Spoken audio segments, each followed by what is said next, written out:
Hello everyone, this is Chitra Lakhera. Welcome to Ted Gyan. Dear students, हमने अपनी पिछली क्लासेस में अब तक अपने 2 चैप्टर अच्छे से कंप्लीट कर लिए हैं और आज हम अपना 3rd चैप्टर ज्योग्राफी का शुरू करेंगे. पर उससे पहले मैं आपसे कुछ कहना चाहती हूँ. अगर आपको कोई डाउट है पिछले चैप्टर्स में तो प्लीज़ आप लोग कमेंट में ज़रूर लिखें. ठीक है, तो चलिए आज हम अपना चैप्टर स्टार्ट करते हैं 3rd. हमारे 3rd चैप्टर का नाम है पृथ्वी की गतियाँ, जिसे इंग्लिश में बोला जाता है motions of the earth. Motions को हम मूवमेंट्स ऑफ द अर्थ भी बोल सकते हैं. ठीक है, तो थोड़ा सा मैं इस चैप्टर के बारे में आपको इंट्रोडक्शन दे देती हूँ कि इस चैप्टर में आज हम पढ़ेंगे कि पृथ्वी कितने प्रकार से मूवमेंट करती है. ठीक है, और उस मूवमेंट का पृथ्वी पर और हम पर क्या इफ़ेक्ट होता है. उसके बाद हम पढ़ेंगे कि एक प्रदीप्त वृत्त किसे कहते हैं. साथ में हम ये पढ़ेंगे कि दिन और रात और हमारे जो सीजन्स बन रहे हैं वो कैसे फॉर्मेट हो रहे हैं. तो चलिए टाइम वेस्ट ना करते हुए आज हम अपना चैप्टर स्टार्ट कर लेते हैं. देखिए, पृथ्वी की गति 2 प्रकार की होती है, घूर्णन एवं परिक्रमण. शायद आपको याद आ गया होगा कि हमने फर्स्ट चैप्टर में पढ़ा था कि पृथ्वी समेत सारे खगोलीय पिंड क्या कर रहे हैं, सूर्य के चक्कर लगा रहे हैं. पर यहाँ पर हमें किसके बारे में बात करना है, पृथ्वी के बारे में, क्योंकि हम लोग पृथ्वी पर रहते हैं. तो जब पृथ्वी, देखिए घूर्णन क्या होता है, जब पृथ्वी, ये हमारी पृथ्वी है, वेट, ये हमारी पृथ्वी है. ठीक है, और ये क्या कर रही है अपने, ये इसका अक्ष है. 23.5 डिग्री जो झुकी हुई अवस्था है, ये रहा 23.5 डिग्री पृथ्वी क्या कर रही है, अपने नॉर्थ और साउथ पोल पर झुकी हुई है. तो ये जो अक्ष है इसका, इसको एक्सिस बोलते हैं, इसके द्वारा एक प्लेन एरिया बन रहा है. ये देखिए समतल एरिया, और इसी पर ही पृथ्वी क्या कर रही है, रोटेट कर रही है, घूम रही है इसी धुरी पर. जैसे कि मैं आपको बता सकती हूँ, ये जैसे आप सोच सकते हैं कि एक पृथ्वी है और ये थोड़ी सी क्या है, झुकी हुई है. तो जो बीच का हिस्सा है, अगर हम इसमें पिन डाल दें तो उसी हिस्से से इस तरह से ये क्या करेगी, रोटेट करेगी, मतलब घूमेगी अपनी ही धुरी पर. जैसे आपने देखा होगा कि जो कुम्हार का पहिया होता है, चाक होता है, कैसे घूमता है, एक स्थिर धुरी पर होता है और उसको ऊपर से घुमाया जाता है, ऊपर से वो घूम रहा है. ठीक है, इसी तरह से पृथ्वी क्या कर रही है, अपने एक्सिस से घूम रही है. ये कौन सा हिस्सा है हमारा, वेस्ट टू ईस्ट. ऐसे पृथ्वी कैसे घूम रही है, वेस्ट टू ईस्ट. और किस पे घूम रही है, अपने एक्सिस.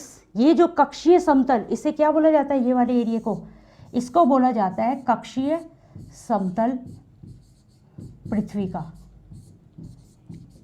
कक्षीय समतल या फिर एक्सिस प्लेन भी बोला जाता है इंग्लिश में. और ये कितने डिग्री पृथ्वी झुकी हुई होती है, 23.5 डिग्री.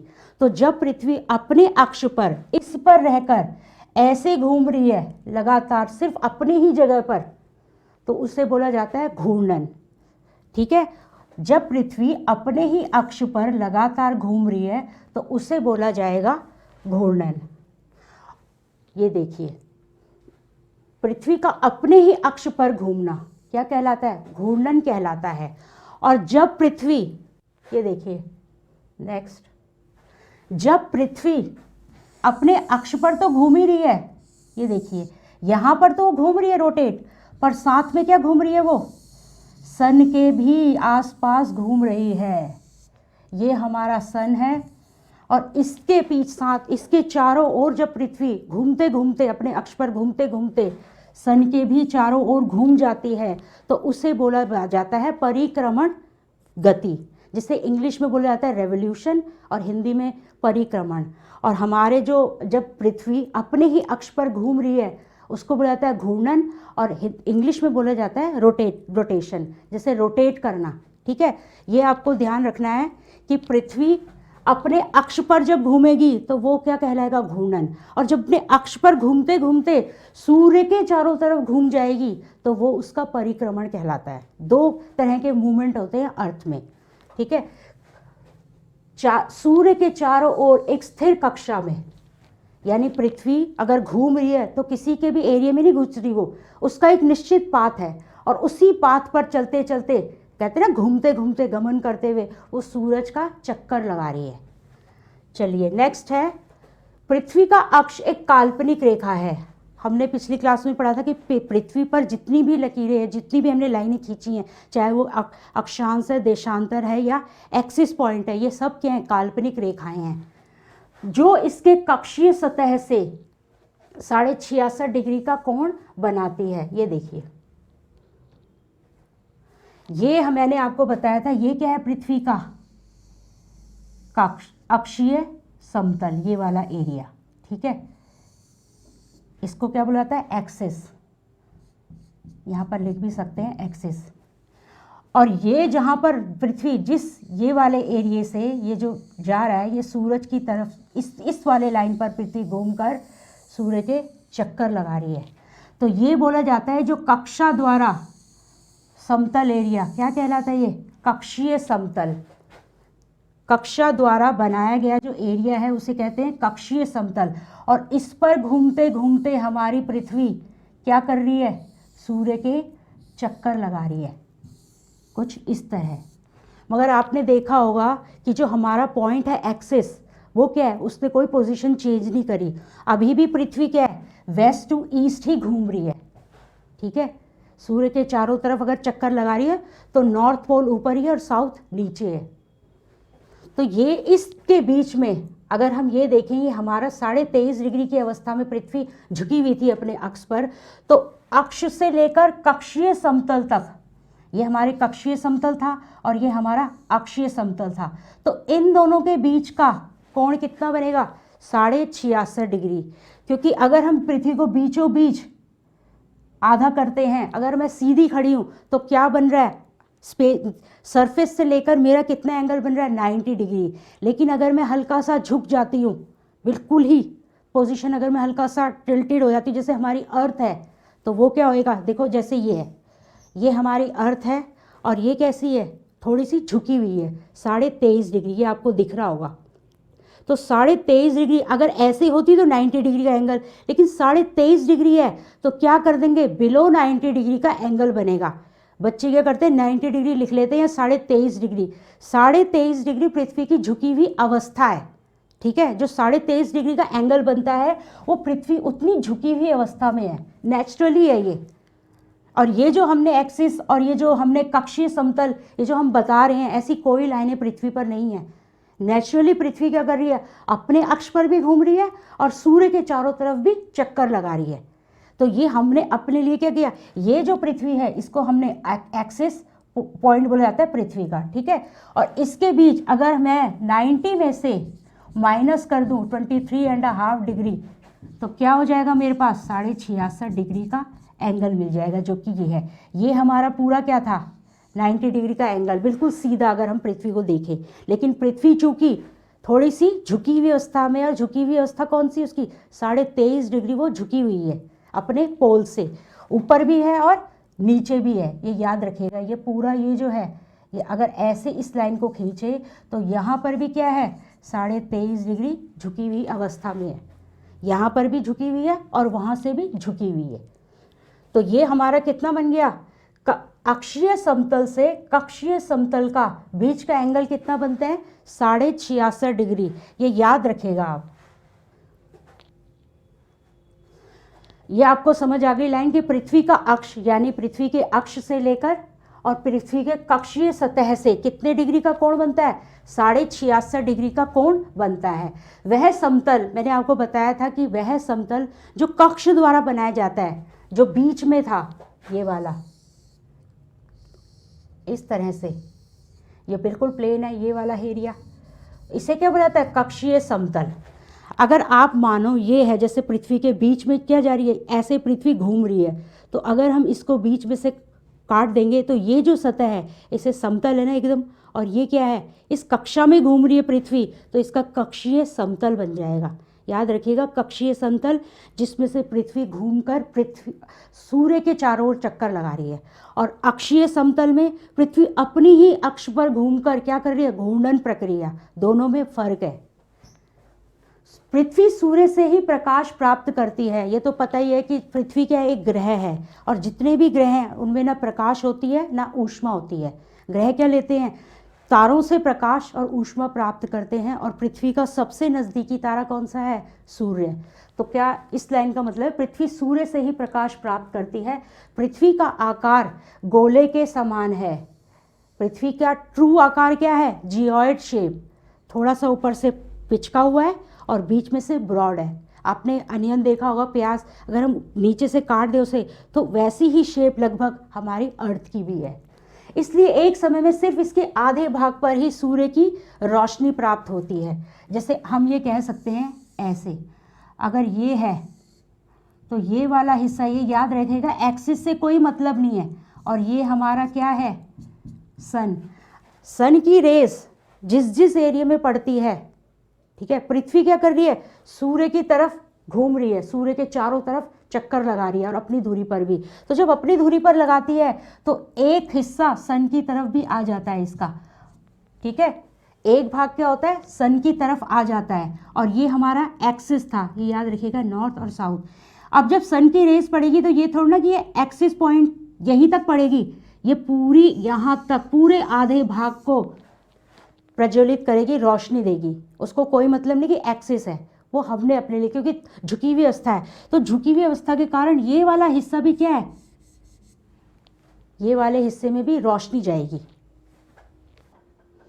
अब मैंने आपको बताया था कि जो जो हिस्सा सूर्य की तरफ जाएगा उस पूरे हिस्से में क्या हो जाएगी, रोशनी हो जाएगी, और जो जो हिस्सा सूर्य की विपरीत दिशा में है पृथ्वी का, उस तरफ क्या होगा, अंधेरा होगा। यानी ये पूरा हिस्सा क्या होगा, डे।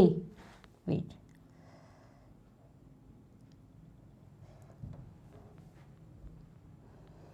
ये पूरा हिस्सा क्या होगा हमारा, डे हो जाएगा, ठीक है। और इस तरफ क्या हो जाएगी हमारी नाइट, क्योंकि ये हिस्सा क्या है, अभी सूरज के सामने है। याद रखिएगा, जो हिस्सा पृथ्वी का, जब पृथ्वी घूर्णन प्रक्रिया कर रही है तो हमेशा एक आधा पूरा गोला, आधे हिस्से पर सूर्य का प्रकाश जाता है सूर्य की तरफ, जब वो घूम रही है ऐसे अपना, ठीक है, घूर्णन भी कर रही है और परिक्रमण भी कर रही है। लेकिन जब वो घूर्णन करती है तो एक हिस्सा उसका सूर्य के सामने आता है, और जहाँ जहाँ पर सूर्य की रोशनी पड़ती है वहाँ जिसे कहते हैं ना कि सवेरा हो रहा है, दिन हो रहा है। आपने महसूस भी किया होगा कि सुबह जब हम उठते हैं तो क्या होता है, सूरज की रोशनी आती है, तभी हमें सब कुछ दिखाई देता है।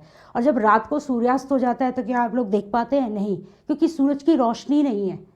सूरज की रोशनी से ही हमारी अर्थ भी चमक रही है, ठीक है। तो ये आपको क्लियर हो गया।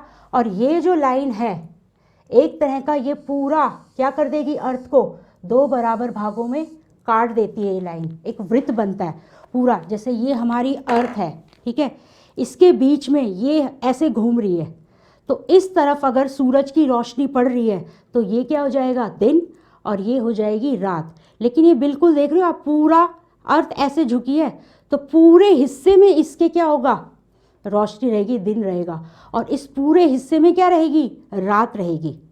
और ये जो लाइन बीच में से, इसको ये देखिए, अगर ऐसे करें, ये पूरा गोला आधा क्या होगा, सूर्य के सामने है, और ये पूरा गोला सूर्य से अपोजिट डायरेक्शन में है।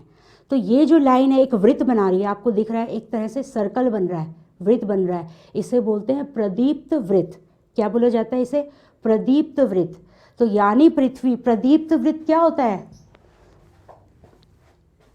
जो दिन को, ये देखिए ये क्या कर रहा है, ये ऐसा वृत्त है जो दिन को रात से अलग कर रहा है। प्रदीप्त वृत्त वो वृत्त जो दिन और रात को विभाजित कर देता है, और बिल्कुल लगभग पूरे आधे, उसमें आधे में दिन होगा, आधे में हमारी रात होगी। उसे क्या बोला जाता है, प्रदीप्त वृत्त, इल्यूमिनेशन सर्कल बोला जाता है इंग्लिश में। नेक्स्ट, ये मैंने आपको, यह वृत्त अक्ष के साथ नहीं मिलता है। अब देखिए मैंने आपको बताया भी था, ये देखिए, ये हमारी जो है 23.5 डिग्री झुकी हुई अवस्था है पृथ्वी की, और ये जो सूर्य की रोशनी पड़ रही है, ये पूरी जगह क्या हो गया हमारा, डे हो गया, और इस पूरी जगह क्या हो गया, नाइट। तो ये जो पूरा वृत्त है, झुकी हुई अवस्था, ये है पृथ्वी की, ये देखिए एक्सिस पर ये जो रोशनी पड़ रही है ये इसके पीछे, ये पूरे लगभग उत्तरी ध्रुव क्या है, झुकी हुई अवस्था में है सूर्य की तरफ। दिख रहा है आपको, पोल्स जो हैं, नॉर्थ पोल पूरी तरह झुका हुआ है, और पूरे नॉर्थ पोल पर क्या हो रही है, रोशनी हो रही है। सिर्फ इसी एरिया में नहीं, पूरे। तो ये जो लाइन है इसे कहते हैं प्रदीप्त वृत्त। ये क्या कर रही है, ये दिन और रात दोनों को अलग करती है, विभाजित करती है। प्रदीप्त वृत्त में बच्चे क्या करते हैं, सिर्फ प्रदीप मतलब दीप है तो शायद रोशनी वाला एरिया होगा, नहीं। अगर पृथ्वी जब घूर्णन करती है तो पूरा एक घूर्णन कितने में लेती है, 24 घंटे में, और 24 घंटे में दिन और रात दोनों होते हैं। तो याद रखिएगा प्रदीप्त वृत्त डे और नाइट दोनों को डिवाइड करेगी, सिर्फ दिन को नहीं दिखाती, दिन और रात दोनों विभाजित हो रहे हैं। पता चल रहा है कि इस पूरे हिस्से में क्या हो रही है, दिन हो रहा है, और इस पूरे हिस्से में क्या हो रही है, रात हो रही है। देखो नहीं करे, नेक्स्ट आ गए, ये जो हमारा अक्ष है इसको अक्ष बोला जाता है पृथ्वी का, ये वाला जो मैंने कहा था अक्षीय समतल, इसका कोई लेना देना नहीं है इल्यूमिनेशन वृत्त से। अगर ये जो है सूर्य की रोशनी पड़ रही है तो ये अक्ष से पीछे भी पड़ेगी, पूरे आधे हिस्से में पड़ेगी। पृथ्वी अगर झुकी हुई है तो उससे प्रदीप वृत्त का अक्ष से कोई लेना देना नहीं है। प्रदीप वृत्त मतलब पूरी अर्थ का आधे हिस्से में सूर्य की रोशनी का आना, और जो हिस्सा सूरज के सामने नहीं है पूरा आधा, वहाँ पर अंधेरा होना। दिन और रात दोनों दिखते हैं प्रदीप्त वृत्त से। एक डिवाइड, एक विभाजित रेखा है ये वाली। ये देखिए, यह वृत्त अक्ष के साथ, मैंने कहा था नहीं पर निशान लगा लेना। क्वेश्चन आता है कि जो प्रदीप्त वृत्त है क्या वो जो अक्ष वाली झुकी हुई अवस्था उसको दिखाएगा? अक्ष से तो उसका मतलब ही नहीं है प्रदीप्त वृत्त का, ठीक है ना, अक्ष से कोई हमारा मतलब नहीं है। ये देखिए, ये हमारा एक्सिस है मैंने बताया था, और ये हमारा सन है, कुछ ऐसे कह सकते हैं। तो इसकी रोशनी पूरे एरिया में पड़ेगी। ये देखिए, यहाँ से ये है एक, मैं कह सकती हूँ ये मैंने विभाजन कर दिया अर्थ का। तो ये पूरे हिस्से में जब रोशनी पड़ रही है तो यहाँ पर दिन और इस वाले हिस्से में रात, और एक्सिस से कोई लेना देना नहीं है प्रदीप वृत्त का, ये याद रखिएगा, ठीक है। पृथ्वी अपने अक्ष पर एक चक्कर पूरा करने में 24 घंटे का समय लेती है। आपको पता है जब पृथ्वी अपने ही अक्ष पर घूम रही है तो क्या बन रहे हैं, दिन और रात, और उसको क्या बोला जाता है, एक दिन भी तो बोला जाता है कि यार कल मैं जाऊंगी, मुझे पूरे दिन का काम है, लेकिन हम कहते हैं कितने घंटे का, क्योंकि दिन नहीं होता, 24 घंटे में दिन और रात दोनों इंक्लूड होते हैं, याद रखिएगा। 24 घंटे मतलब एक दिन, वन डे, जिसमें सिर्फ दिन नहीं है, क्या है, दिन और रात दोनों इंक्लूड होते हैं, और इससे बोला जाता है पृथ्वी दिन भी बोला जाता है इसे, अर्थ डे। अर्थ डे में बच्चे सिर्फ दिन पर निशान लगा के आते हैं, ऐसा नहीं है। अर्थ डे का मतलब है कि पूरे 24 घंटे में लगभग 2 पहर होते हैं, सुबह और रात, ये हमें पता है, मॉर्निंग और नाइट।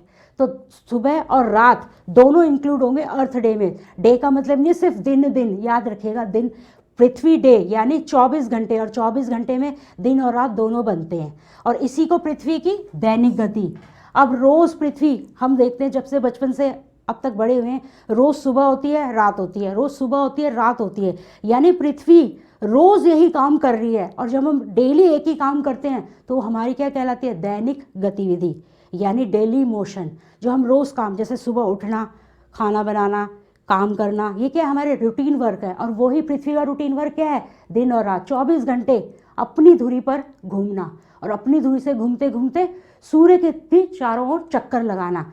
तो इस जब पृथ्वी घूर्णन, एक बात याद रखिए, घूर्णन को ही क्या बोला जाता है, डेली मोशन यानी दैनिक गति। कई बार क्वेश्चन घूम के आ जाता है, घूर्णन को क्या दैनिक गतिविधि बोला जाएगा पृथ्वी की? बिल्कुल सही, क्योंकि घूर्णन मतलब जब अपने अक्ष पर दिन और रात ही तो बन रहे पृथ्वी के, घूमते घूमते अपने अक्ष पर, तो वो घूर्णन भी आ सकता है नाम। घूर्णन को ही दैनिक गतिविधि बोला जाता है, घूर्णन को ही अर्थ डे भी बोला जा सकता है। और घूर्णन को हम क्या कहते हैं, जब पृथ्वी अपने अक्ष पर पश्चिम से पूर्व दिशा में रोटेट हो रही है तो वो घूर्णन कहलाएगी क्रिया, ठीक है। ये आपको समझ आ गया होगा। नेक्स्ट, अब देखिए, पृथ्वी अपने जगह पर घूर्णन कर रही है, तो क्या होगा अगर कभी अर्थ घूमना ही बंद कर दे अपनी जगह पर? कभी सोचा है? अर्थ घूम रही है, दिन और रात बन रहे हैं, हम डेली जी रहे हैं, लेकिन किसी दिन ऐसा हो कि अर्थ सुबह हो गई है और उसके बाद घूमना ही बंद कर दे, तो क्या होगा? देखिए, अगर हमारी पृथ्वी घूमना बंद कर देगी तो क्या होगा? जो हिस्सा सन के सामने है वह हमेशा के लिए सुबह ही रहेगी, जैसे ये देख सकते हैं। जो हिस्सा सन के सामने है वहाँ पर सुबह ही रहेगी, और जो सन के विपरीत है वह हमेशा के लिए रात हो जाएगी।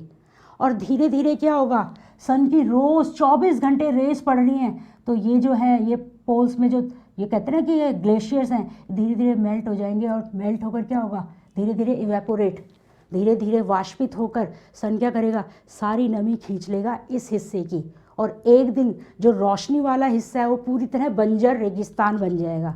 और ठीक इसके विपरीत देखिए, ये वाला हिस्सा, यहाँ सन की रेज ही नहीं पड़ रही, ठंड बढ़ते बढ़ते, ठंड बढ़ती है तो क्या होता है, हवा में भी क्या होता है, भारी हो जाती है हवा, ऊपर नहीं घूम पाती।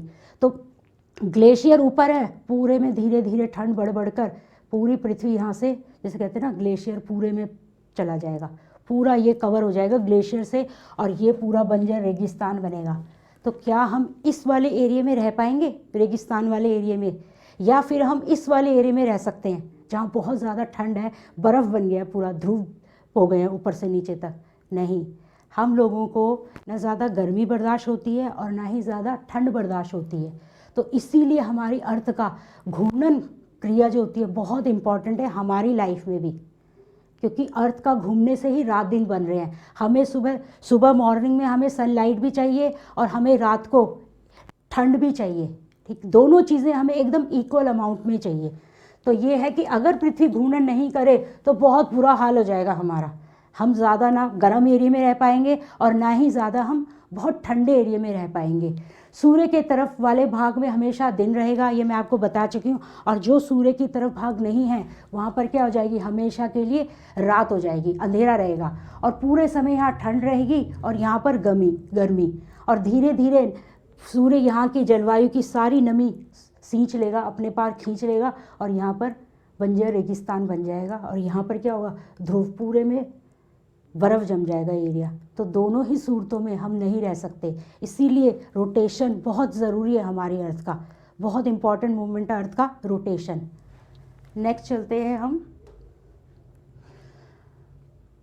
पृथ्वी की दूसरी गति।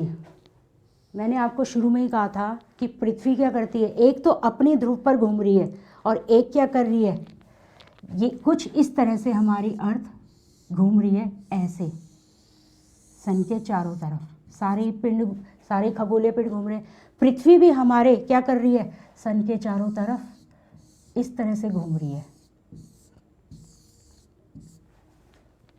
ठीक है। तो ये जो हिस्सा है, ये जो घूमना है पृथ्वी का, ये वाला एक अपनी धुरी पर घूम रही थी घूर्णन, लेकिन जब वो अपने कक्ष पर एक निश्चित पथ पर घूमते हुए जब वो सन का चक्कर लेती है तो उसे कहते हैं परिक्रमण। ये मैं शुरू में ही बता चुकी हूँ।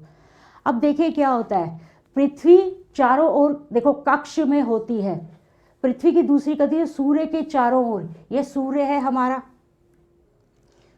ये हमारा सूरज है, और कुछ इस तरह दीर्घ वृत्ताकार, मैंने आपको बताया भी था, जो कक्ष है वो एक बड़े बड़े दीर्घ वृत्त है जिनमें से होकर पृथ्वी हमारी घूम रही है ऐसे। तो ये जो पथ है, ये मैंने आपको बताया भी था, बिल्कुल सेंटर से होकर जा रहा है पृथ्वी के।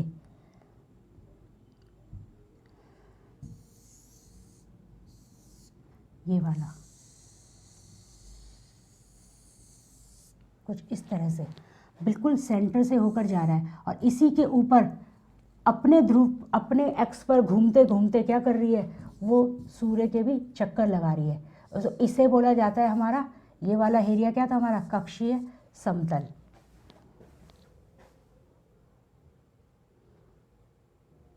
ये हमने कर लिया था। नेक्स्ट, अब पृथ्वी क्या करती है, मैंने आपको कहा घूर्णन प्रक्रिया में कितना टाइम लगता है पृथ्वी को, 24 घंटे, जिसे हम एक दिन में भी गिनते हैं। और परिक्रमण काल कितना होता है पृथ्वी का, कि सूरज की जब चारों तरफ घूम रही है तो कितना टाइम में वो एक स्पिन लेती है सूरज के चारों तरफ, तो वो होता है हमारा 365 1/4 दिन, यानी 365 दिन और प्लस 6 घंटे, ये याद रखिएगा।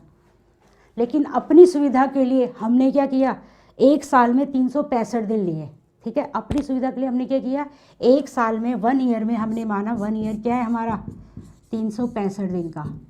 और ये जो 6 घंटे हैं हमने धीरे धीरे इन्हें बचा कर रखा, जैसे अधिशेष बचा के रख दिया, और चौथे साल में इसको ऐड कर दिया। अब देखिए, जैसे हमने एक ईयर में हमने 365 दिन 6 घंटे लिए, दूसरे ईयर में हमने 365 दिन 6 घंटे लिए, तीसरे ईयर में हमने 365 दिन 6 घंटे लिए। अब फोर्थ ईयर में देखिए, फोर्थ ईयर में हमने 365 दिन प्लस 6 घंटे लिए। अब इनको अगर हम प्लस करेंगे तो टोटल कितना होगा, 24 आवर्स, और 24 आवर्स को हमने क्या बताया था, यानी एक दिन। तो इसलिए चौथे साल में हम इन पूरे 3 साल के 6-6 घंटे हैं उसको हम चौथे साल में ऐड कर देते हैं, और कितना हो जाएगा, 365 प्लस 1 डे, तो 366 दिन हो जाते हैं। और जिस भी साल में 366 दिन आते हैं उससे कहा जाता है लीप ईयर। ठीक है, लीप ईयर किसको बोला जाता है, जब साल में 366 दिन होते हैं। और ये जो एक दिन है हम लोग फरवरी के महीने में जोड़ते हैं इस एक दिन को, क्योंकि ऑलरेडी फरवरी में 28 दिन होते हैं, बाकी सब में 30-31 है। फरवरी ऐसा महीना जिसमें सबसे कम दिन होते हैं, इसलिए हम ये एक दिन जो हमारे पास अधिशेष 6-6 घंटे का बनकर बढ़ा हुआ दिन है वो हम फरवरी में ऐड कर देते हैं। और उस साल यानी लीप ईयर में, लीप वर्ष में फरवरी क्या होगी, 29 तारीख की होगी, 29 दिन होंगे फरवरी में। ये देखिए 29 दिन, ये देखिए 365 दिन सूर्य का एक चक्कर लगाती हम लोग 365 दिन, यानी नॉर्मल ईयर क्या है हमारा, 365 दिन मानते हैं, तथा सुविधा के लिए 6 घंटों को इसमें नहीं जोड़ते हैं। वो 6 घंटे हम 6-6 घंटे 3 सालों के किस में जोड़ देते हैं, फोर्थ ईयर में। और फोर्थ ईयर में जब 365 में एक दिन बन जाता है तो 366 दिन बन जाते हैं, जिसे क्या बोला जाता है, लीप ईयर। देखो ये रहा, 4 वर्षों में प्रत्येक वर्ष के बचे हुए 6 घंटे मिलकर एक दिन यानी 24 घंटे के बराबर हो जाते हैं, और उस जो एक दिन है उसको हम फरवरी के महीने में जोड़ देते हैं। इसके अतिरिक्त दिन को फरवरी के महीने में, ये देखिएगा आते हैं क्वेश्चन, जोड़ दिया जाता है। इस प्रकार चौथा वर्ष, ये मैंने आपको बताया था कि चौथे वर्ष में 6 4 24 होता है, यानी 6-6 घंटे जोड़ेंगे तो चौथे साल में टोटल 24 आवर्स हो जाएंगे। उसे लीप वर्ष बोला जाता है जब 28 के बदले 29 दिन का फरवरी का महीना होता है। पृथ्वी, पता लगाइए अगला लीप वर्ष। अब आपको पता है लीप वर्ष बहुत आसान है, जैसे अभी क्या चल रहा है 2020, ठीक है। अब हमारा अगला साल, जैसे अगला साल हमारा 2021 आएगा। वेट,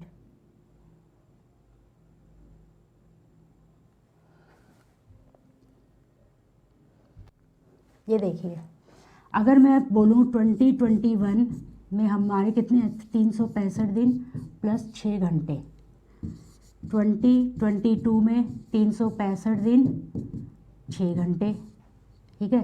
2023 में 365 दिन 6 घंटे, 2024 ये फर्स्ट ईयर था, ये सेकेंड ईयर था, ये थर्ड है और ये फोर्थ, याद रखिएगा फोर्थ ये वाला। 2024 में 365 दिन 6 घंटे। अब इन चारों को जोड़ेंगे तो ये क्या बन जाएंगे 24 आवर्स। पहले साल में 2021 में 365 दिन 6 घंटे, 2022 में, क्योंकि 2020 चल रहा है, अगला लीप ईयर कब होगा तो हम अगले साल से स्टार्ट करेंगे। 2021 365 दिन 6 घंटे, 2022 365 दिन 6 घंटे, 2023 सेम वही है, 2024, तो 2024 में ये देखिए चौथे साल में क्या करते थे हम, उन सबको जितने भी 6-6 घंटे हैं उनको जोड़कर एक दिन बना देते थे। तो इसके बदले क्या कर देंगे 365 दिन प्लस 1 डे, तो कितने हो जाएंगे 366 दिन। यानी हमारा जो 2024 है वो क्या होगा लीप ईयर। इसको आप इजीली हमने शॉर्ट फॉर्म में भी कर सकते हैं कि अगर हमारे जो जैसे 2024 है, कैसे पता लगा कि लीप ईयर है, तो इसको जो लास्ट के 4 डिजिट है ना, अगर ये पूरी तरह से 4 से डिवाइड हो रहे हैं तो क्या होगा ये लीप ईयर होगा। जैसे 24 को अगर हम डिवाइड करें 4 से तो 4 6 4 5 20, 4 6 24, तो यानी क्या है हमारा ये हमारा लीप ईयर है। जैसे अगर मैं 2020 की बात करूं, अभी 2020 चल रहा है, तो क्या ये लीप ईयर है कि नॉर्मल ईयर है? तो सीधी सी बात है, लास्ट के 2 डिजिट को क्या कर देंगे, 40 से विभाजित कर देंगे। तो क्या आ जाएगा, 4 5 जा, तो यानी पूरी तरह से 4 की टेबल से कट रहा है। तो क्या है ये, यानी 2020 भी हमारा लीप ईयर था। और ठीक 4 साल बाद यानी 2024 भी हमारा लीप ईयर होगा। तो बहुत इजी होता है लीप ईयर को निकालना। नेक्स्ट हम बढ़ते हैं, ये हमारा हो गया है, 1 मिनट,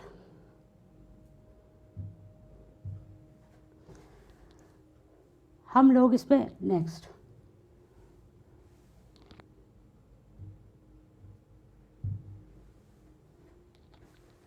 ध्यान। अब ये मैंने आपको बताया था कि पृथ्वी दीर्घ वृत्ताकार पथ पर, जिसे क्या बोला जाता है, कक्ष, हिंदी में क्या बोला जाता है, कक्ष।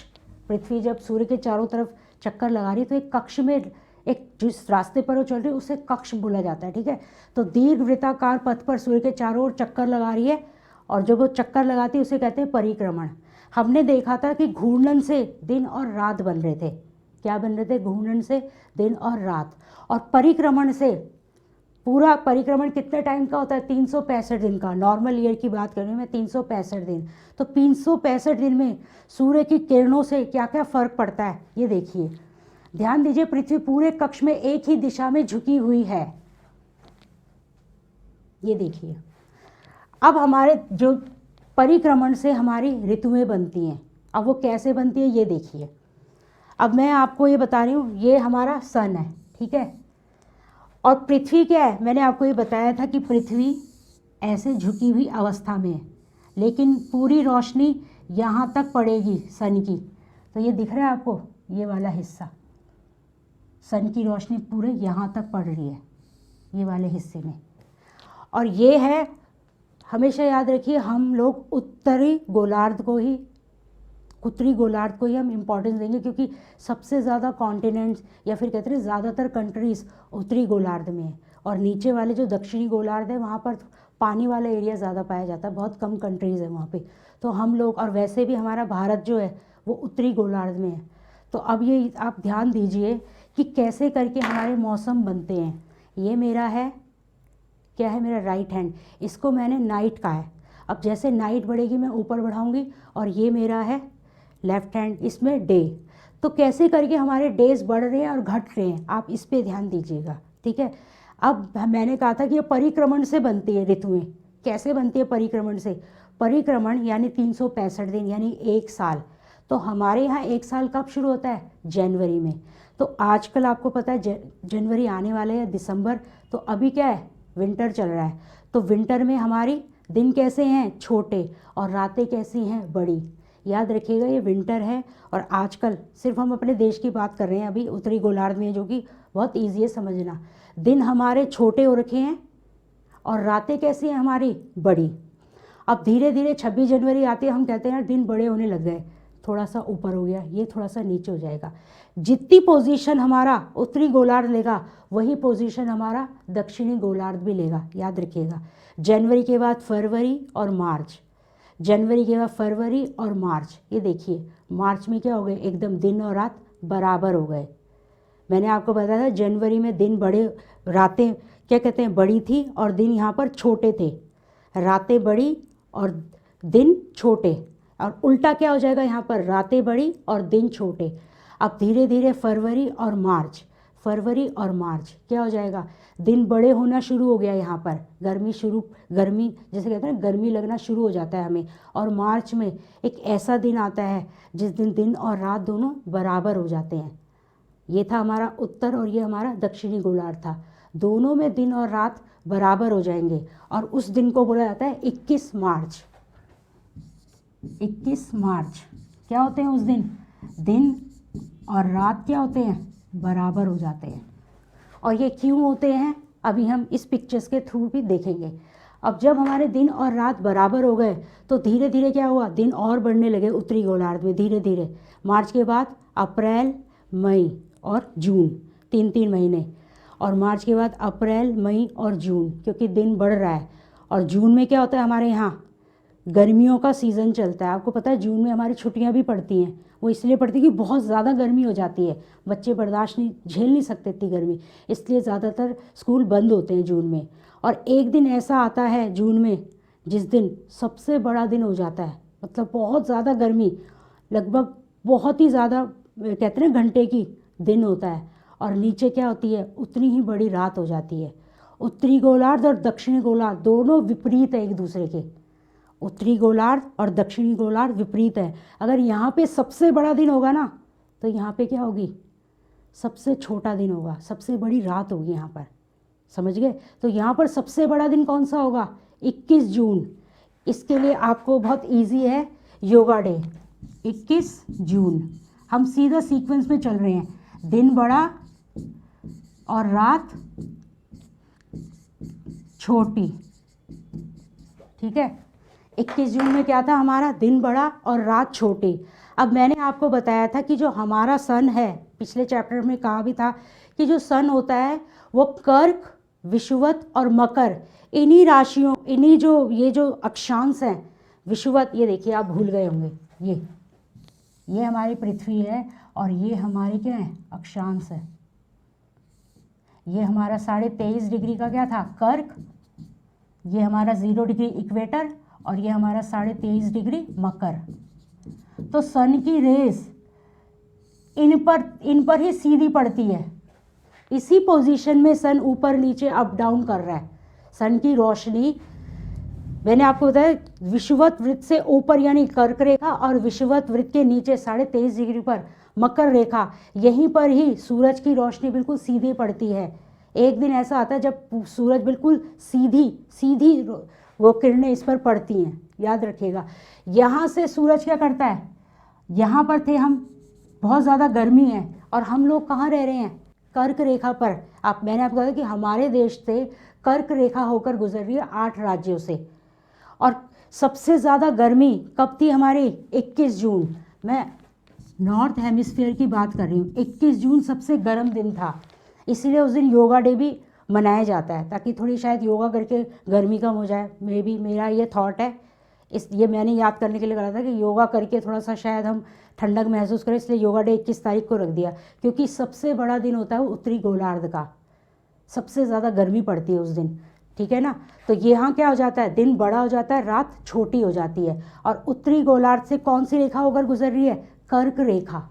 तो यानी सन की बिल्कुल सीधी कहते हैं ना रेस कर्क रेखा पर पड़ रही है, इसीलिए 21 तारीख को ये वाला दिन, ये देखिए 21 जून को क्या हो जाता है हमारे यहाँ सबसे बड़ा दिन और सबसे छोटी रात होती है। तो ये वाला जो हिस्सा है लगभग जिसे कहते हैं ये हमारा 0 डिग्री है और ये हमारा 23.5 डिग्री, ये हमारी कर्क रेखा है। इक्वेटर से ऊपर क्या है हमारी कर्क रेखा, और सूरज की किरणें बिल्कुल यहाँ पड़ रही है देखिए। तो ऊपर क्या हो जाएगा, उत्तरी गोलार्ध में गर्मियाँ, आपको पता ही है गर्मियों का सीज़न होता है। तो दक्षिण में क्या हो जाएगा, बिल्कुल अपोजिट सीज़न क्या होगा, सर्दी। ये देखिए समर में क्या, ये देखो समर इन नॉर्दर्न हेमिस्फीयर, मतलब उत्तरी गोलार्ध में हमारी गर्मी है और नीचे क्या है हमारी विंटर है, क्योंकि सूरज की किरणें सीधी कहाँ पड़ रही है, कर्क रेखा पर पड़ रही है, याद रखिएगा। और कर्क रेखा के आसपास और कर्क रेखा के आसपास जितने भी हैं वहाँ पर क्या होगा, बहुत ज़्यादा गर्मी पड़ेगी। ऊष्मा, सूर्य की रोशनी में जो रेडिएशंस होती हैं बहुत ज़्यादा ऊष्मा क्रिएट करती हैं, और इसीलिए 21 तारीख का दिन हमारा क्या कहलाता है, सबसे बड़ा दिन। उत्तरी गोलार्ध का सबसे बड़ा दिन 21 जून याद रहेगा आपको, ठीक है। और आपको वैसे भी 21 जून ऊपर उत्तरी गोलार्ध में कर्क रेखा है, तो कर्क रेखा का पर सबसे बड़ा दिन कौन सा बनता है, 21 जून को। और जब ये 21 जून बनता है इसे समर सोल्स्टाइस बोला जाता है, ठीक है। गर्मियों इसे बोलते हैं उत्तरी अयनांत, ठीक है, समर सोल्स्टाइस कहते हैं इसे। और मैंने आपको बताया अगर ऊपर गर्मी है तो नीचे ठंड होगी। अब धीरे धीरे 21 जून को मैंने कहा था कि क्या होता है कि सन की रेस जब सीधी पड़ रही हैं सूर्य पर, तो सन की रेस जब सीधी कर्क रेखा पर पड़ रही है तो क्या हो रहा है, बड़ा दिन और छोटी रात हो गई। अब धीरे धीरे अर्थ अपनी पोजीशन चेंज करती है। मैंने कहा था कि इनके बीच में ये देखिए जून है, ये जुलाई, अगस्त और सितंबर, 23 सितंबर को हमने पोजीशन करी थी 21 मार्च की, फिर उसके बाद 21 जून सबसे बड़ा दिन, सबसे छोटी रात। अब जब अर्थ ये घूमकर, ये देख रहे हैं आप हिस्सा, ये पीछे का हिस्से में तो क्या है, अंधेरा है, आगे की तरफ अर्थ का ये वाला जो हिस्सा है यहाँ क्या है, पूरी रोशनी है। और ये तब है जब सूरज की रोशनी बिल्कुल इक्वेटर पे पड़ रही है, ये वाला, जब सूरज की रोशनी, ये देखिए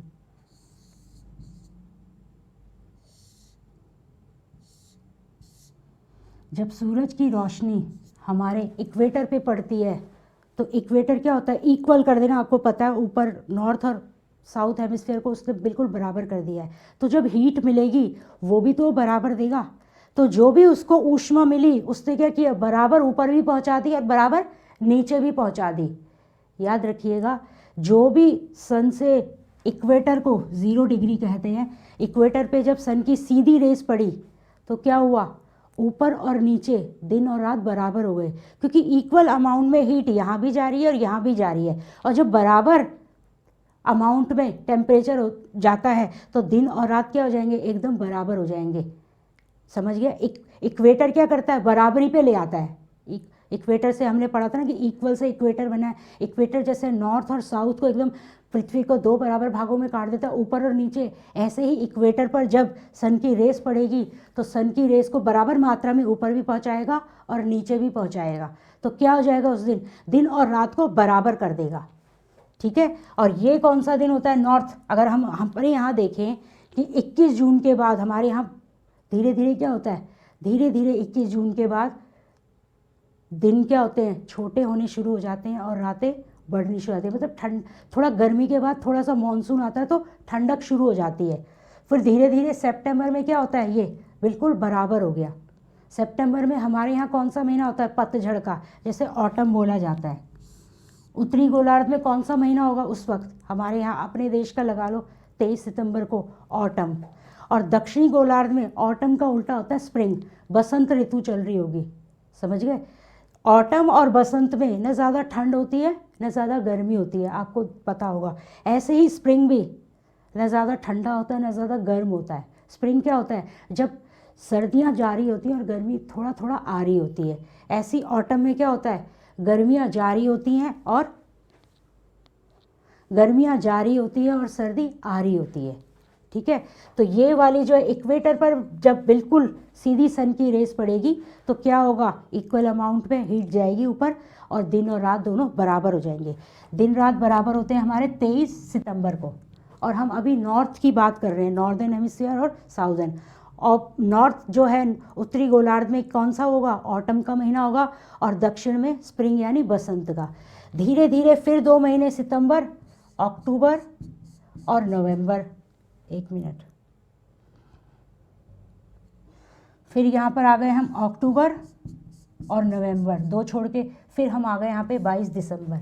आप देख रहे हैं 2-2 महीने का। देखो यहाँ पर जून था, जुलाई, अगस्त छोड़ दिया हमने, सितंबर आया।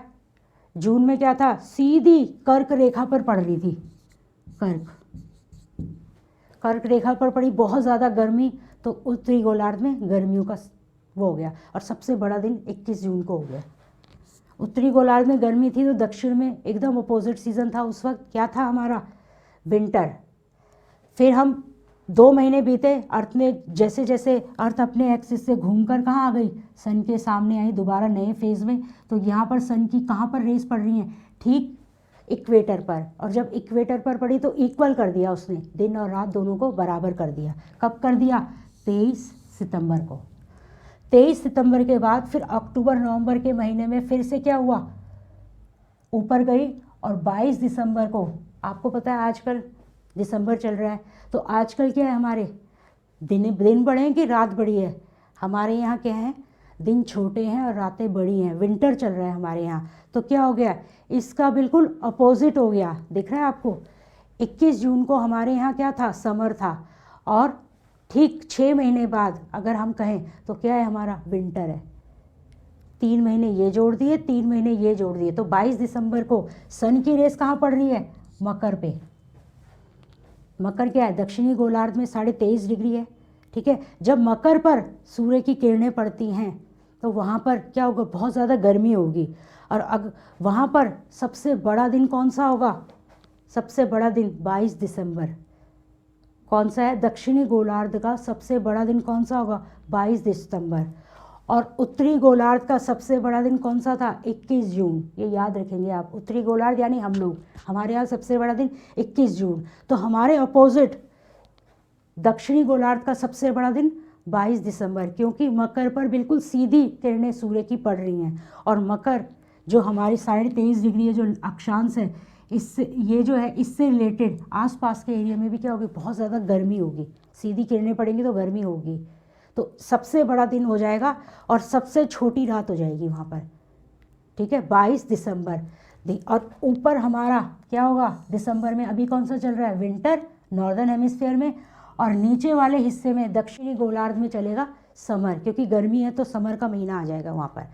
फिर नेक्स्ट हम अक्टूबर दिसंबर, फिर से जनवरी एंड फरवरी, 2 छोड़े। अब हमारा फिर से आ गया क्या, 21 मार्च। में आपको बता चुकी हूँ धीरे धीरे क्या हुआ, अर्थ में फिर से घूमी और 21 मार्च को अर्थ का फिर से क्या हुआ, इक्वेटर पर सीधी, ये देखिए इक्वेटर पर बिल्कुल सीधी रेस पड़ रही है सन की, ये वाला और ये वाला, देख रहे हैं आप,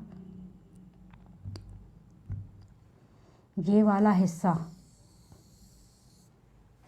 जब इक्वेटर पर सीधी किरणें पड़ती हैं सूरज की, एक हमने किया था 23 सितंबर को और दूसरा हमारा आ गया 21 मार्च। 21 मार्च को जब इक्वल अमाउंट में हीट जा रही है दोनों हेमिस्फीयर में, तो क्या हो जाएगा, फिर से दिन और रात बराबर हो जाएंगे, दिन और रात बराबर हो जाएंगे।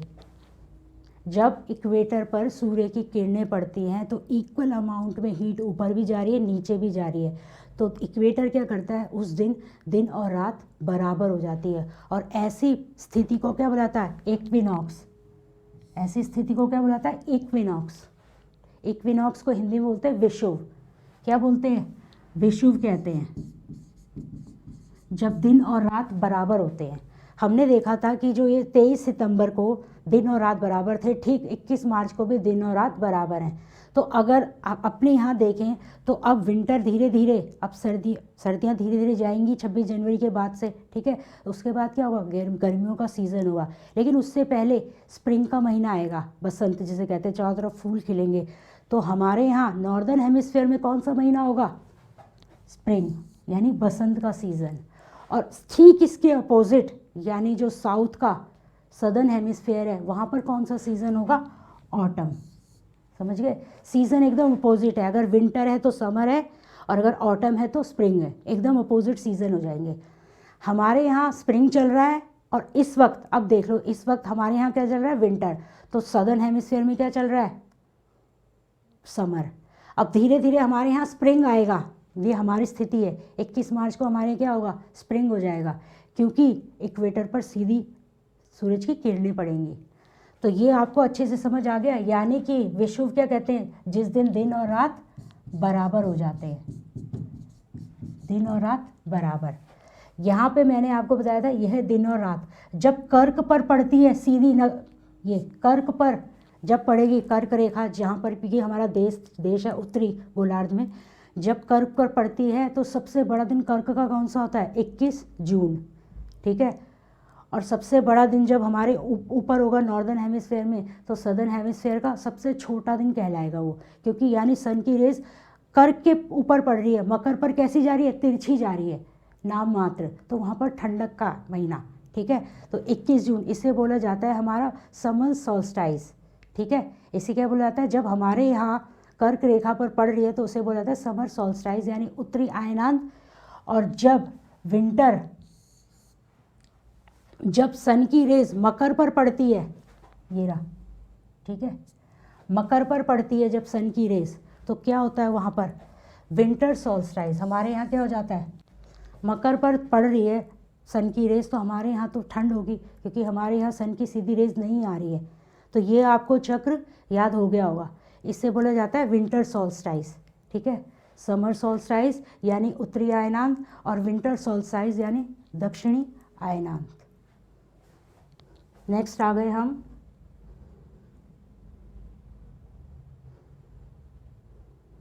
अब ये हमें 21 जून को उत्तरी गोलार्ध सूर्य की तरफ झुका है। अब एक चीज ये भी देखिए,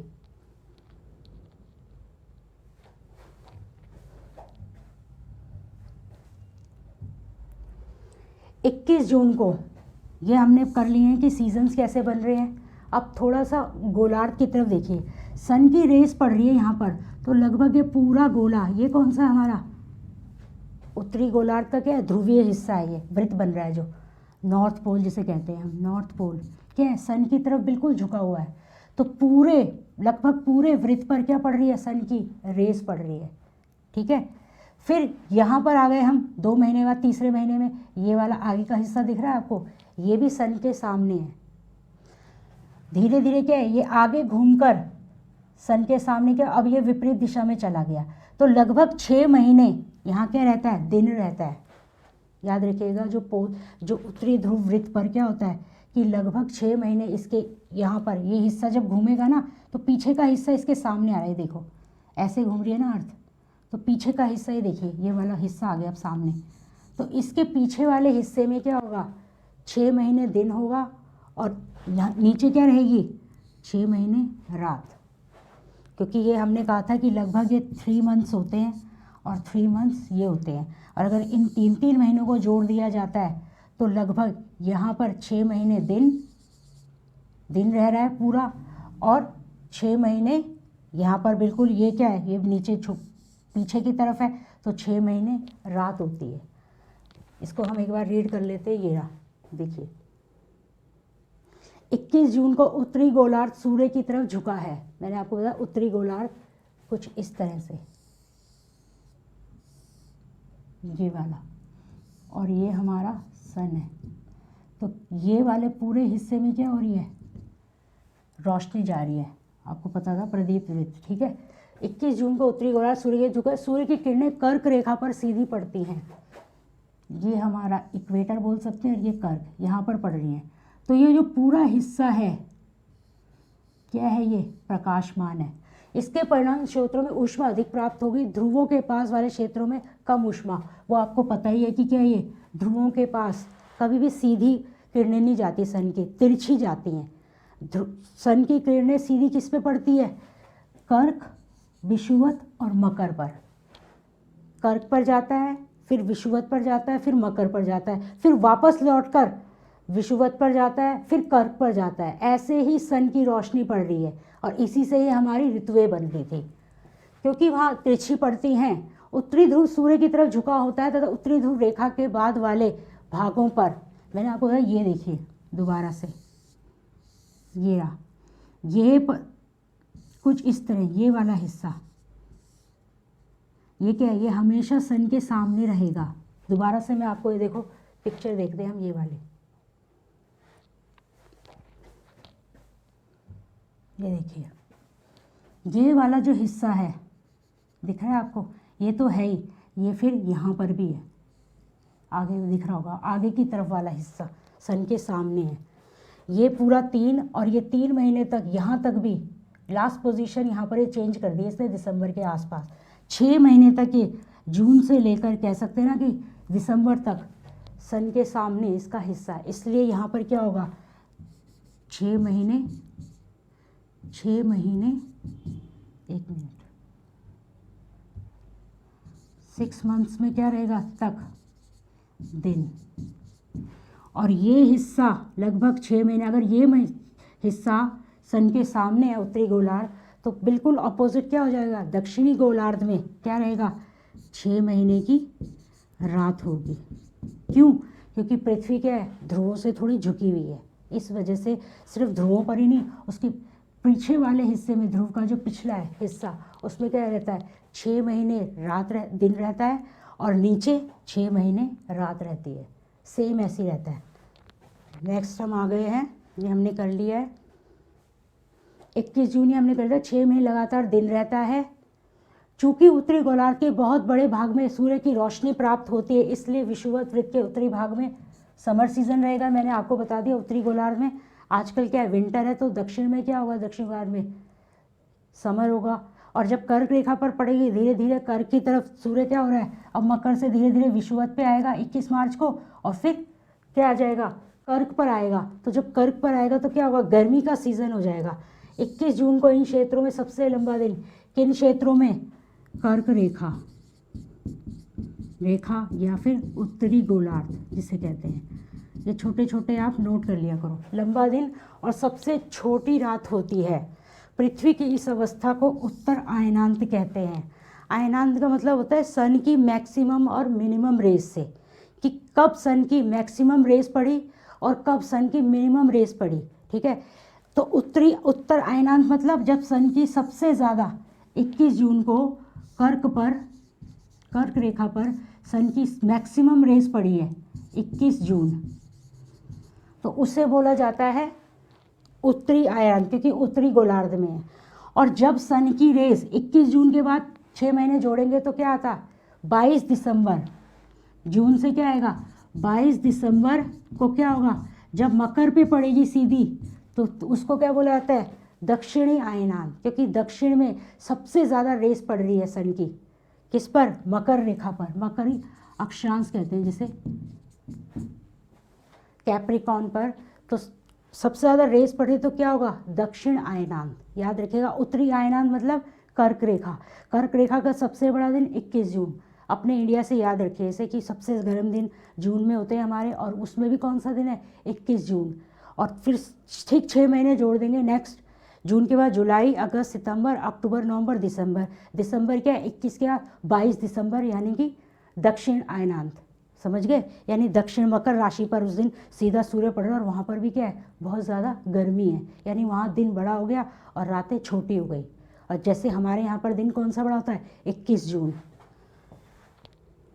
नेक्स्ट आगे 22 दिसंबर को देख लो, 22 दिसंबर को दक्षिण ध्रुव के सूर्य की ओर झुके होने के कारण, अब 21 जून को क्या था हमारा, ये देखिए 21 जून को हमारी कुछ ऐसी वो थी, नॉर्थ पोल सूर्य की तरफ था, ठीक है।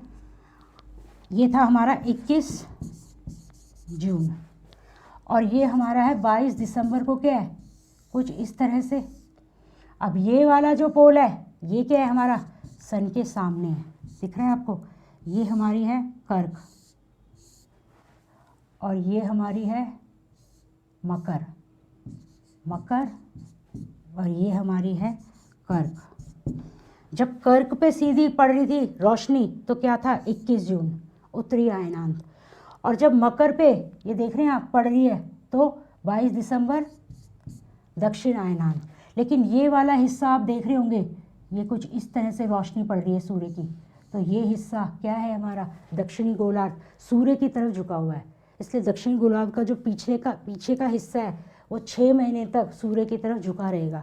इसलिए यहाँ पर 6 महीने यहाँ पर दिन हो जाएगा, और इसके अपोजिट क्या हो जाएगा, हमारे यहाँ 6 महीने उस टाइम यहाँ पर रात चल रही होगी उत्तरी गोलार्ध में। ये देखिए ये सन की दूरी पर है, तो यहाँ पर क्या होगा, रात 6 महीने, और यहाँ पर क्या होगा, 6 महीने तक दिन रहेगा। आई होप आपको ये सब क्लियर हो गया होगा, ठीक है। चूंकि सूर्य की किरणें मकर रेखा पर लंबवत मतलब बिल्कुल सीधी पड़ती हैं, इसलिए दक्षिणी गोलार्ध के बहुत बड़े भाग में प्रकाश प्राप्त होता है, ये हम कर चुके हैं। दक्षिणी गोलार्ध में लंबे दिन तथा छोटी रातें ग्रीष्म ऋतु, वो हमको पता है कि समर में क्या होता है, दिन बड़े हो जाते हैं और रातें छोटी हो जाती हैं। ठीक है, इसके विपरीत दिशा कहाँ होगी, उत्तरी गोलार्ध में, यानी रातें बड़ी हो जाएंगी और दिन छोटे हो जाएंगे। पृथ्वी की इस अवस्था को दक्षिण आयनांत कहा जाता है। दक्षिण आयनांत मतलब सूर्य की सबसे ज़्यादा मैक्सिमम रेस कहाँ पड़ रही है, जब मकर रेखा पे पड़ रही है, उसको बोला जाता है दक्षिण आयनांत। और उत्तरी आयनांत बोला जाता है जब सूर्य की किरणें सीधी कहाँ पड़ती हैं, कर्क पर 21 जून, ये याद रखिएगा 21 जून और 22 दिसंबर। 21 जून कर्क रेखा, 22 दिसंबर मकर रेखा। और जो हमारा 21 मार्च और 23 सितंबर क्या था, इक्वल था। आप देखेंगे मार्च और सितंबर अगर आपके माइंड में आएगा तो ना ज़्यादा ठंडक होती है उन दिनों में और ना ज़्यादा गर्मी होती है, बहुत अच्छा मौसम लगता है हमें। मार्च में हमारे यहाँ स्प्रिंग रहता है, तो साउथ में कौन सा होगा, ऑटम यानी पतझड़ का महीना। और जब हमारे यहाँ ऊपर जिसे कहते हैं कि 22 सितंबर में 23 सितंबर को क्या होता है, हमारे यहाँ हमारे यहाँ ऑटम पतझड़ सा होता है, तो नीचे कौन सा महीना होगा सदर्न हेमिस्फीयर में, बिल्कुल ठीक वहाँ पर स्प्रिंग का मंथ चल रहा होगा महीना ऋतु। ये देखो 21 मार्च और 23 सितंबर, यानी 21 मार्च को अगर हम अपने यहाँ देखें तो क्या कौन सा मौसम होता है हमारे यहाँ, स्प्रिंग, उत्तरी गोलार्ध में स्प्रिंग चल रहा है। और 23 सितंबर को हमारे यहाँ कौन सा मौसम होता है, ऑटम। तो उत्तरी गोलार्ध के बारे में कहेंगे अगर हम, तो 21 मार्च को उत्तरी गोलार्ध में स्प्रिंग चल रहा होता है और दक्षिणी गोलार्ध में ऑटम चल रहा होता है, ठीक है। और 23 सितंबर को उत्तरी गोलार्ध में ऑटम चलेगा यानी पतझड़, और दक्षिणी गोलार्ध में स्प्रिंग यानी बसंत ऋतु। विषुवत वृत्त पर सीधी पड़ती हैं, वो इसलिए क्योंकि दिन और रात दोनों बराबर हो गए, ना ज़्यादा ठंड लग रही है हम लोगों को, ना ज़्यादा गर्मी लग रही है। इस अवस्था में कोई भी ध्रुव, यहाँ पर क्या होता है, ये देखिए हमने पीछे, ये दोबारा से देखते हैं इसको, ये देखिए अब यहाँ पर कोई सा भी ध्रुव बिल्कुल सीधा नहीं है। अगर हम इसको ऐसे बोलें कुछ इस तरह से, ये वाला, तो क्या हो रहा है, ये वाला ध्रुव भी अलग है और ये भी तिरछा अलग है। ये देखिए ये वाला ध्रुव भी अलग है और ये भी अलग है। तो जब ध्रुव सामने ही नहीं है तो क्या हो रहा है, ये देखिए क्या था हमारा नेक्स्ट, ध्रुव सूर्य, कोई भी ध्रुव हमारा झुका हुआ नहीं था सूर्य की तरफ, क्योंकि सूर्य की किरणें किस पर पड़ रही थी, इक्वेटर पर पड़ रही थी, 0 डिग्री पर। सूर्य की किरणें ना नीचे थी ना ऊपर थी, किस पर थी, इक्वेटर पर, और इक्वेटर से इक्वल अमाउंट में हीट ऊपर और नीचे जा रहा था। इसलिए पूरी पृथ्वी पर रात और दिन बराबर हो गए थे, बराबर यानी इक्वल, इक्वल से याद रखना इक्वेटर, इक्वेटर यानी 0 डिग्री। इक्वेटर ने पहले क्या किया था, अर्थ को 2 बराबर भागों में काटा, और अब इक्वेटर ने क्या किया, रात और दिन को बराबर कर दिया, क्योंकि सूर्य की किरणें सीधी इक्वेटर पे पड़ रही हैं, ठीक है। तो उतनी ऊपर भी बराबर हीट जाएगी और नीचे भी उतनी, दोनों में बिल्कुल इक्वल अमाउंट में हीट जा रही है सन की। 23 सितंबर को उत्तरी गोलार्ध में, मैं आपको बता ही चुकी हूँ, उत्तरी गोलार्ध में अगर 23 सितंबर को क्या है, शरद, यानी शरद मतलब होता है ऑटम, जैसे हमारे यहाँ होता है। तो जबकि दक्षिणी गोलार्ध में कौन सा होगा, बसंत ऋतु, ये हम कर चुके हैं। 21 मार्च की स्थिति इसके विपरीत है, 21 मार्च को हमारे यहाँ बसंत ऋतु होती है, तो सदर्न हेमिस्फीयर में क्या होगा, ऑटम होगा। जब उत्तरी गोलार्ध में बसंत ऋतु, दक्षिणी गोलार्ध में शरद ऋतु, एकदम अपोजिट होते हैं हमारे सीजन्स। इस प्रकार स्पष्ट है कि पृथ्वी के घूर्णन एवं परिक्रमण, ये क्वेश्चन आता है कि जो ऋतुएं बनती है वो पृथ्वी के सिर्फ परिक्रमण से बनती है या सिर्फ घूर्णन से बनती हैं। तो याद रखिएगा, जब पृथ्वी अपने अक्ष पर घूमते घूमते सन के सराउंडिंग्स भी चक्कर लगा रही है, तो पृथ्वी अपने अक्ष पर भी तो घूम रही है। तो घूर्णन और परिक्रमण दोनों के द्वारा ऋतुएं बनती हैं हमारे, ठीक है। सीजन्स कैसे बनते हैं, घूर्णन, पृथ्वी के घूर्णन एवं परिक्रमण के कारण दिन एवं रात तथा ऋतुओं में परिवर्तन होता है, अलग अलग ऋतुएं आती है। नेक्स्ट, अब ये कुछ सीटेट में क्वेश्चंस आ रखे हैं, देखते हैं। नीचे दिया गया आरेख दिन विशेष पर पृथ्वी की स्थिति को दर्शाता है, ठीक है। ए, बी, सी, डी तथा ई पृथ्वी पर स्थितियाँ हैं, ए, बी, सी, डी और ई, ठीक है। कौन सी स्थिति में दिन का प्रकाश सबसे ज़्यादा घंटों तक होगा, ये देखिए दिन का प्रकाश सबसे ज़्यादा घंटों तक। अब आप देखिए सूर्य की, ये जो है हमारी, इसको आप पता है आपको क्या है, ये हमारी 0 डिग्री इक्वेटर, ये हमारी कर्क 23.5 डिग्री, और ये हमारी कौन सी हो जाएगी, मकर। तो सूर्य का प्रकाश सीधा मकर पे पड़ रहा है, समझ गए, और मकर राशि पर पड़ता है, तो दक्षिणी वाला गोलार्ध क्या था, सन के ज़्यादा नज़दीक था, सन के सामने था। कितने टाइम तक, 6 महीने तक। दक्षिणी गोलार्ध का ये वाला जो हिस्सा था, कह सकते हैं ये है, ये हिस्से में क्या थी, ज़्यादा प्रकाश ले रहा था ये, बजाय ऊपर वाले हिस्से के, क्योंकि ये जो है हमारे मकर के पास वाला एरिया ही है, और सीधी किरणें कहाँ पड़ रही हैं सन की, मकर रेखा पे पड़ रही हैं, समझ गए। सीधी किरणें मकर रेखा पे पड़ने के कारण ये वाले हिस्से में इतना ज़्यादा प्रकाश नहीं होगा, क्योंकि यहाँ तो सन की रेज जा ही नहीं रही, तिरछी जाती है यहाँ पर। तो हमारे कर्क पर भी सीधी नहीं पड़ रही है, क्योंकि कर्क में क्या है, अगर हमारे यहाँ मकर रेखा पर पड़ रही है तो यहाँ गर्मी होगी, यहाँ सर्दी होगी, यानी कम जा रही है सूरज की किरणें। इक्वेटर पर भी कम जा रही हैं, मकर पर पड़ रही है, और मकर के सबसे पास ये वाला जो हिस्सा है ये लगभग 6 महीने तक यहाँ पर दिन रहेगा, समझ गए। और ये वाले हिस्से में क्या है, ये अंधेरा हो रखा है तो यहाँ पर रात हो जाएगी।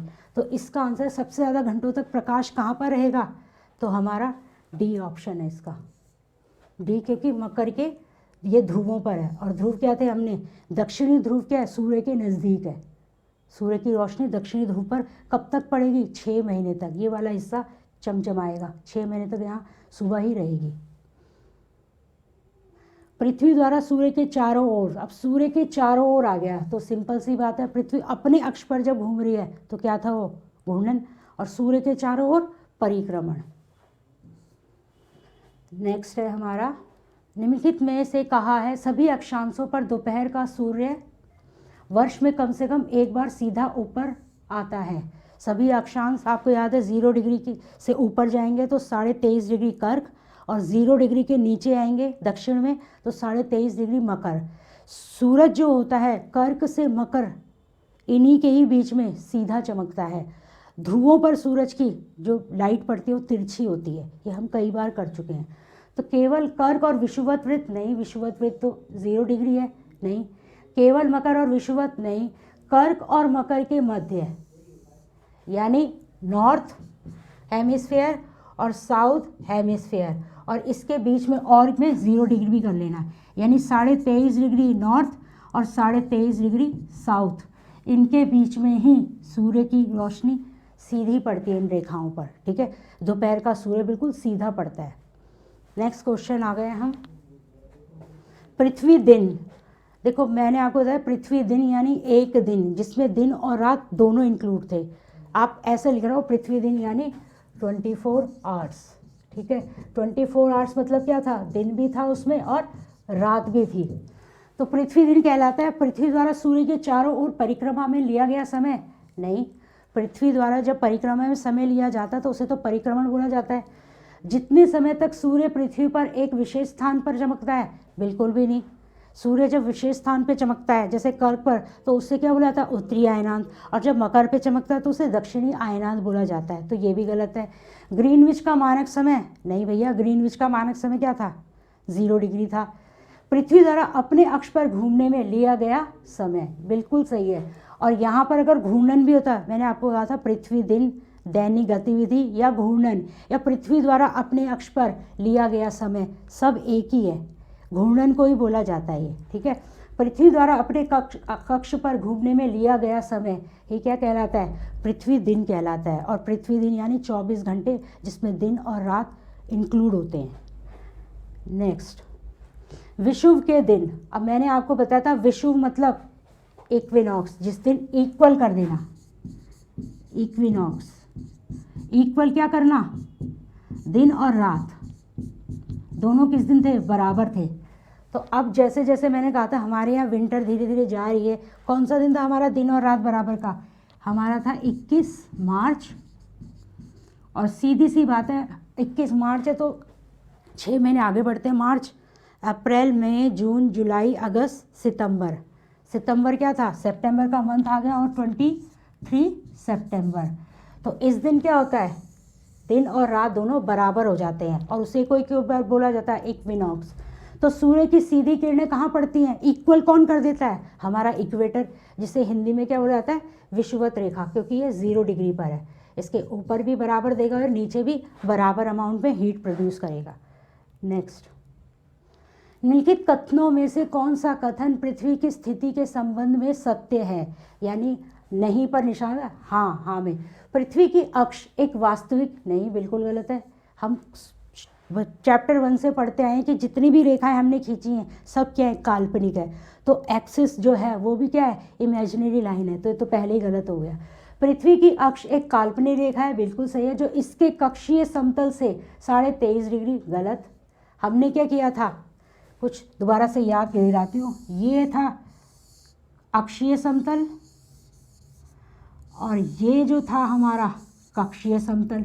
तो ये जो 23.5 डिग्री झुकी हुई अवस्था के कारण यहाँ पर कौन सा एंगल बन रहा था, मैंने आपको बताया, अगर ये लाइन है, ये 90 डिग्री का एंगल है यहाँ पर, ठीक है। तो 90 में से हम माइनस कर देंगे 23.5, तो हमारा 66.5 डिग्री का कोण बन रहा था ये, 23.5 डिग्री ये गलत है, क्योंकि 23.5 डिग्री झुकी अवस्था है पृथ्वी की। पृथ्वी का अक्ष एक काल्पनिक रेखा है, बिल्कुल सही बात है, राइट। और इसके कक्षीय समतल से ये बिल्कुल सही है, 66.5 डिग्री का कोण बन रहा है। पृथ्वी की अक्ष एक वास्तविक, ये तो गलत ही हो गया। तो हमारा आंसर कौन सा है, ये वाला तीसरा। नेक्स्ट आ गया प्रदीप्त वृत्त। याद होगा आपको, पृथ्वी है, ये पृथ्वी का एक्सिस है, ठीक है, लेकिन प्रदीप्त वृत्त पूरा आधे तरफ क्या थी हमारा, दिन यानी डे था, और इधर पूरे टाइम क्या थी, नाइट। तो यानी ऐसा वृत्त जो दिन और रात को विभाजित कर देता है क्या कहलाता है, प्रदीप्त वृत्त, इल्यूमिनेशन सर्कल। तो वृत्त जो ग्लोब को दो भागों में, नहीं भैया ये तो बिल्कुल गलत है, प्रदीप्त वृत्त क्या था, ग्लोब को बांटा है दो भागों में, नहीं। वृत्त जो ग्लोब पर दो को रात से विभाजित करता है, दो नहीं होगा, दिन होगा, यहाँ पर दिन को रात से विभाजित करता है, यही सही है। विषुव की स्थिति, विषुव नहीं होगा, यहाँ पे विषुव होगा, विषुव नहीं होता, यही सही है। वृत्त जो ग्लोब पर दिन को रात से विभाजित कर देता है, यानी ये एक पूरा एक वृत्त होगा, ये मैंने आपको बताया था। जैसे ये वृत्त है, क्या कर रहा है, इधर सूरज की रोशनी पड़ रही है तो इधर उजाला हो गया, सुबह हो गई, और इधर नहीं पड़ रही तो इधर रात हो गई। तो पूरे हिस्से में जब सूरज की रोशनी पड़ रही है तो क्या हो रहा है, पूरा एक गोला है ना, ये वृत्त है ना, ये दिख रहा है आपको, ये पूरा एक सर्कल बन रहा है, और ये दिन और रात दोनों को अलग कर रहा है। तो इसको क्या बोला जाता है, प्रदीप्त वृत्त। नेक्स्ट है हमारा 21 मार्च और 23 सितंबर। अब आप सीधा अपने यहाँ आ जाओ। 21 मार्च को क्या था, सीज़न बहुत अच्छा था, ना ज़्यादा गर्मी होती है ना ज़्यादा ठंड होती है। और वो कब होता है, जब इक्वेटर पर सन की सीधी रेस पड़ती है, जब बराबर मात्रा में उत्तर और दक्षिण पर हीट जाती है सूर्य की। तो 21 मार्च और 23 दिसंबर को पूरी पृथ्वी पर दिन और रात बराबर होते हैं, बिल्कुल सही है।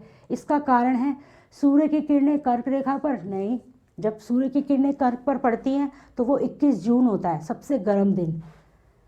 सूर्य की किरणें विषुवत वृत्त पर सीधी पड़ती हैं और इस स्थिति में एक ध्रुव का झुकाव सूर्य की ओर होता है, ये बिल्कुल सही है। सूर्य की किरणें मकर रेखा पर नहीं, सूर्य की किरणें विषुवत वृत्त सीधी पड़ती हैं और इस स्थिति में कोई भी ध्रुव, गलत, कोई भी ध्रुव सूर्य की, ये गलत है, सॉरी, जो झुकाव होता है ध्रुव कहाँ होते हैं, 21 जून। मैंने आपको बताया था जब ध्रुव क्या होते हैं, 21 जून और 22 दिसंबर को सूरज की तरफ होते हैं, जो कर्क रेखा के पे सीधी वो पड़ती है ना, अर्थ जो सन की रेज है, तो उस टाइम पे क्या होता है, हमारा उत्तरी ध्रुव सूरज की तरफ झुका हुआ होता है, और जब मकर पर पड़ती है तो तब दक्षिणी ध्रुव सूर्य की तरफ झुका होता है। तो ये वाला पॉइंट यहाँ पर, सूर्य की किरणें विषुवत वृत्त पर पड़ती है, ये तो ठीक है, पर इस स्थिति में एक ध्रुव का झुकाव सूर्य की ओर होता है, ये गलत है। सूर्य की ओर कोई सा भी झुकाव नहीं होता। सूर्य की किरणें, ये गलत है, सूर्य की किरणें विषुवत वृत्त पर सीधी पड़ती हैं, सही है, और इस स्थिति में कोई भी ध्रुव सूर्य की ओर झुका नहीं होता है, यही सही है। एक बार मैं आपको दिखा भी देती हूँ दोबारा से, ये देखिए हमारा ये था,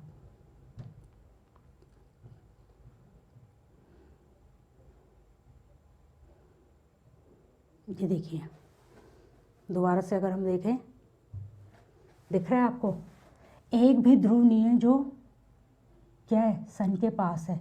यहाँ पर नॉर्थ पोल है सन की तरफ झुका हुआ, और यहाँ पर साउथ पोल है सन की तरफ झुका हुआ। तो 21 जून और 22 दिसंबर को ध्रुव क्या होते हैं, सन की तरफ झुके हुए होते हैं, जबकि 21 मार्च और 23 सितंबर को कोई भी ध्रुव सन की तरफ झुका हुआ नहीं है। तो इसीलिए जब सन की तरफ कोई ध्रुव ही नहीं झुका हुआ तो क्या है, इक्वल अमाउंट में क्या हो रहा है, ठंड और गर्म, यानी दिन और रात दोनों बराबर हो जाते हैं। नेक्स्ट है हम, ये हो गया हमारा। नेक्स्ट, अपने कक्षीय समतल, कक्षीय समतल यानी कुछ इस तरह से, ये हमारी अर्थ है, ये इसका एक्सिस समतल है, ये वाला हिस्सा एक्सिस द्वारा बनाया गया समतल एरिया, और ये वाला जो हिस्सा था जिससे होकर ये घूम रही है, जिसके ऊपर, इन दोनों के बीच का क्या था, मैं फिर से बता रही हूँ, 66.5 डिग्री था, क्योंकि ये जो थी हमारी, ये पूरी क्या थी हमारी 90 डिग्री एंगल बन रहा था। इसमें से अगर हम ये वाला हिस्सा 23.5 डिग्री जो एक्सिस वाला था, 23.5 डिग्री झुकी हुई अवस्था है, अगर इसको माइनस कर देते हैं तो हमारा क्या आ जाएगा, 66.5 डिग्री का कोण बनेगा। तो कक्षीय समतल पर पृथ्वी के अक्ष का झुकाव कोण क्या है, तो कक्षीय समतल पर पृथ्वी के अक्ष का ये वाला हिस्सा, तो क्या है इसका आंसर 66.5 डिग्री। जब आ जाएगा कि अक्ष पर कितने डिग्री झुकी हुई है पृथ्वी थोड़ी सी टिल्टेड मैनर में है, तो तब आएगा 23.5 डिग्री झुकी हुई है ये वाला। लेकिन ये बोला गया है कि कक्षीय समतल हमारा ये वाला हिस्सा, ये कक्षीय समतल है, कक्ष द्वारा बनाया गया समतल हिस्सा, समतल पर पृथ्वी के अक्ष का और ये अक्ष का झुकाव है, तो ये ऐड नहीं होगा, ये वाला हिस्सा के इनके बीच 66.5 डिग्री का एंगल बनता है। नेक्स्ट आ गया, निम्नलिखित में से कौन सा पृथ्वी दिन की परिभाषा है। दोबारा से, वे दिन जिन पर पूरी पृथ्वी पर दिन और रात बराबर होते हैं, नहीं, वो विषुव होता है, इक्विनॉक्स। विषुव के दिन क्या होता है, दिन और रात बराबर होते हैं। पृथ्वी की गति जो सूर्य के चारों ओर कक्ष में होती है, नहीं, कक्ष में क्या होता है, परिक्रमण, और परिक्रमण अलग है, परिक्रमा करना। देशांतरों के मध्य की दूरियां, नहीं भाई, देशांतरों के मध्य की दूरियां नहीं। पृथ्वी का अपने अक्ष, ये काट लेना, अपने अक्ष पर एक चक्कर पूरा करने में, बार बार क्वेश्चन आ रहा है, कभी इसको पृथ्वी दिन बोल रहे हैं, कभी इसको कह रहे हैं कि 24 घंटे में पृथ्वी कितना घूम रही है, उसको क्या बोला जाता है।